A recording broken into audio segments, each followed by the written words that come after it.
So finally आपके exam हो चुके हैं 5 सितंबर के, और बहुत ही अच्छे अच्छे रिएक्शन आ रहे हैं सभी के। जो एक्सपेक्टेशन था उससे कई ज़्यादा बेहतर पेपर रहा और सबका आंसर गया, यानी सबका एग्ज़ाम गया बहुत ही अच्छा। मुझे तो कल आंसर, मेरे पास बुकलेट तो था नहीं, बस मेरे पास कमेंट आ रहे थे कि मैम ऐसा पेपर गया, इतने क्वेश्चन गया, ऐसा पेपर था। लेकिन प्रैक्टिकली जब तक मुझे नहीं चीज़ें मिलती हैं, मैं अपना बयान नहीं दे सकती हूँ कि पेपर कैसा था, और मैं एनालिसिस नहीं कर सकती हूँ। आज मुझे जाकर के ये बुकलेट मिला है और मैंने इस बुकलेट को देखा, उसके बाद मुझे बहुत ज़्यादा खुशी हुई कि इतना अच्छा क्वेश्चन, मतलब उम्मीद नहीं किया गया था कि इतना सिंपल पेपर। सिंपल नहीं कहेंगे, सिंपल इसलिए नहीं कहेंगे, और खुशी इसलिए है क्योंकि अब तक प्रीवियस ईयर के पेपर को इंसान देख रहा था, और प्रीवियस ईयर का अगर कंपेयर किया जाए, मुकाबला किया जाए, तो इस बार का जो पेपर है वो अगर 19-20 का फ़र्क देखा जाए तो 19 है इस बार का। ईजी तो नहीं कहेंगे, लेकिन हाँ, प्रीवियस ईयर के मुकाबले क्वेश्चन का जो पैटर्न था, क्वेश्चन का लेवल जो था वो 19 था। क्योंकि अब प्रीवियस ईयर में आप अकाउंटिंग क्वेश्चन को उठाइए, 10 से 15 प्रीवियस ईयर में अकाउंटिंग क्वेश्चन पूछे गए थे, वो भी न्यूमेरिकल टाइप के क्वेश्चन पूछे गए थे, और इस बार ऐसा देखने को बिल्कुल भी नहीं मिला है।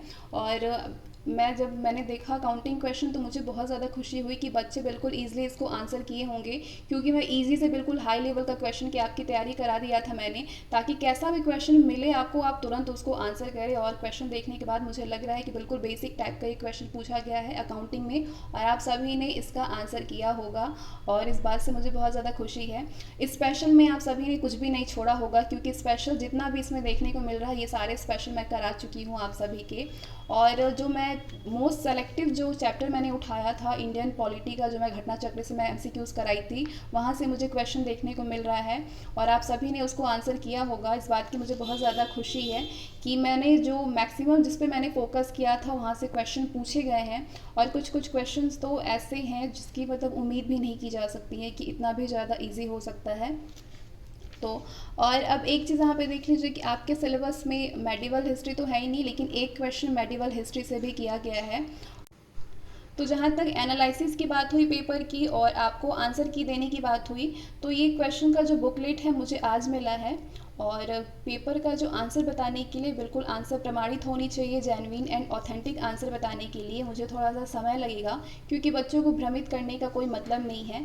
और इसलिए मैं जब अभी तो मैंने एक नज़र में ही देखा है और मैंने ये बताया आप सभी को कि कैसा क्वेश्चन है, लेकिन मुझे जब मैं पूरे 120 क्वेश्चन को देखने के बाद जब मैं इसका आंसर करूँगी, उसके बाद मैं आंसर की आपको प्रोवाइड करूँगी, और जो कि बिल्कुल जेन्युइन एंड ऑथेंटिक आंसर होगा, और बिल्कुल प्रमाणित आंसर होंगे वो। और अगर सेफ स्कोर की बात की जाए, कट ऑफ की बात की जाए, तो जो आपका, अगर आपने जनरल कैटेगरी की अगर मैं बात करूं, तो अगर आपने 65 क्वेश्चन किया है तो आप अपने आप को सेफ समझिए।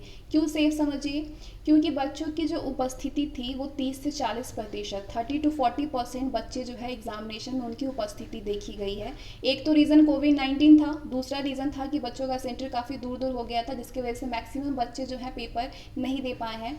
तो उनकी उपस्थिति की कमी होने के कारण भी आपका जो पेपर का जो स्कोर, मुझे लगता है कि 65 जनरल वाले, अगर 65 क्वेश्चन अगर आपने किया है तो आप अपने आप को सेफ समझिए। और रिजर्वेशन में अगर आपने 60 क्वेश्चन किया है तो आप अपने आप को सेफ समझिए। अगर 60 प्लस क्वेश्चन अगर रिजर्वेशन कैटेगरी वाले ने किया है तो आप अपने आप को सेफ समझिए, और 65 क्वेश्चन अगर आपने जनरल कैटेगरी में किया है तो आप अपने आप को सेफ समझिए। और जहाँ तक आंसर की बात है, तो आंसर की जब मैं पूरे आंसर को कर लूँगी उसके बाद मैं आपको बताऊँगी किसका आंसर क्या होना चाहिए, जो कि बिल्कुल जेन्युइन एंड ऑथेंटिक होगा और प्रमाणित आंसर होगा। उसके बाद आप अपने आंसर से मैच करिएगा।